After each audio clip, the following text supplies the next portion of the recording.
संजय राऊत महाराष्ट्राच्या राजकारणातला एक असा माणूस जो पदामुळे नाही तर त्यांच्या शब्दांमुळे ओळखला जातो। पत्रकारितेतून आलेला हा नेता राजकारणात आला, पण राजकारणाचं भाष्य कधीही हलकं होऊ दिलं नाही। सामनासारख्या व्यासपीठातून त्यांनी फक्त बातमी नाही तर पक्षाची भूमिका आणि विचारांची दिशा मांडली।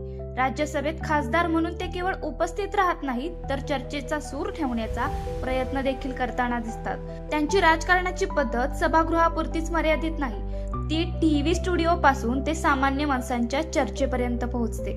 विरोधकांवर टीका करताना ते शब्दांचा वापर करतात, पण मुद्दा कायम राजकारणाचाच ठेवतात, वैयक्तिक नाही। अडचणी आल्या, राजकारण आलं, संघर्षही झाला, पण आवाज थांबला नाही। आजही महाराष्ट्राच्या राजकीय चर्चेत जर कुठे ठाम मत ऐकू येत असेल तर तो आवाज संजय राऊत यांचाच असतो। कारण काही नेते सत्तेसाठी बोलतात आणि काही राजकारणाला दिशा देतात।